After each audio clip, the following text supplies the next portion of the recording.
থেমে যা। অর্ণব তখন ওই কণ্ঠ শুনে ব্রেক মেরে দাঁড়ালো।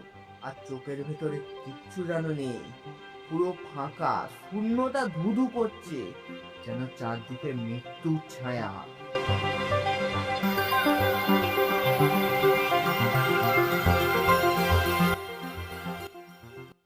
তখন গভীর রাত, হালকা হালকা হাওয়াও চলছে, আর তার সাথে সাথে ভেসে আসছে কুকুরের ডাক। অর্ণব তখন একটা স্কুটার নিয়ে ধীরে ধীরে মাঠ পেরোচ্ছে।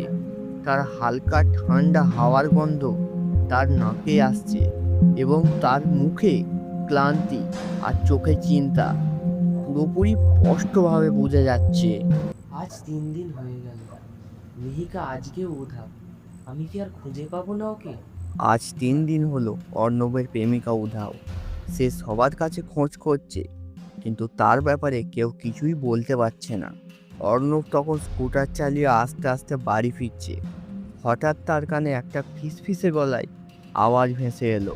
যেও না আগে, থেমে যা। অর্ণব তখন ওই কণ্ঠ শুনে ব্রেক মেরে দাঁড়ালো। তারপর সে বলে উঠল, কে কে ওখানে? অর্ণব তখন স্কুটার থেকে নেমে দাঁড়ালো। সে দেখতে পেল কারো একটা ছায়া তার পেছন দিকে দাঁড়িয়ে আছে, ঠিক তার মাথাটা নিচু করে। দেখে মনে হচ্ছে ওটা একটা মানুষ। অর্ণবের তখন ওকে দেখে তার গলা আস্তে আস্তে শুকিয়ে যাচ্ছে। তারপর অর্ণব কাঁপা কাঁপা গলায় বলল, ভাই, কে তুমি? তারপর সে অজানা ছেলেটা আস্তে আস্তে মাথা তুলে দাঁড়ালো।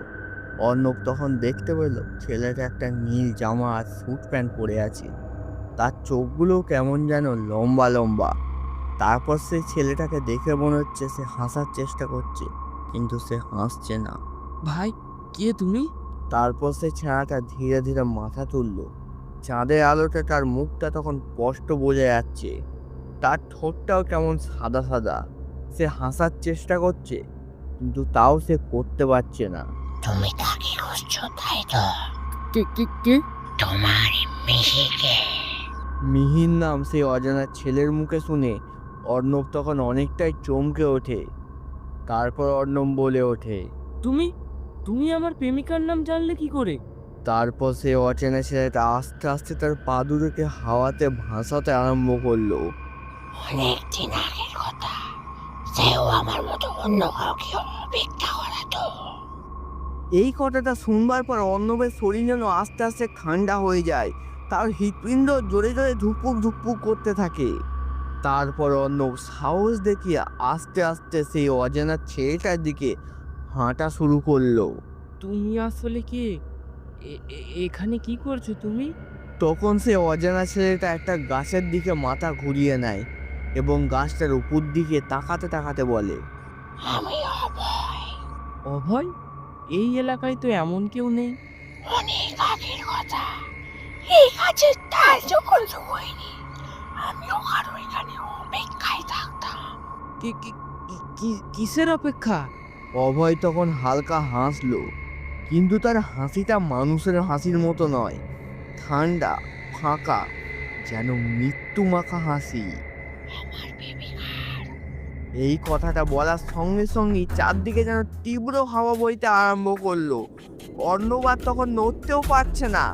মনে হচ্ছে তার শরীরে এক জায়গাতেই জমে গেছে। অভয় তখন আচমকা অর্ণবের সামনে চলে এলো। অর্ণব তখন অভয়ের চোখের দিকে লক্ষ্য করলো। তার চোখের ভেতরে কিচ্ছু যেন নেই, পুরো ফাঁকা, শূন্যতা ধুধু করছে, যেন চারদিকে মৃত্যুর ছায়া। তুমি কি ভাবছো শুধু তোমার প্রেমিকে হারিয়ে গেছ? না না না না না, এই কাজের নেশে যে যে প্রতিশ্রুতি নিয়ে যেতে একসাথে থাকা, তারা কেউ আর থাকতে পারেনি। সবাই একে একে শেষ হয়ে গেছে। মানে মিহিকা কোথায়? তোমার মেয়েটাও এসেছিল ঠিক আগের দিন রাত্রির বেলা এই কাজের তলায়। তারপর ওই কথাটা শুনবার পর অর্ণবের চোখ তখন বড় বড় হয়ে যায়। তুমি কি বলছো? সে সে কোথায় গেছে?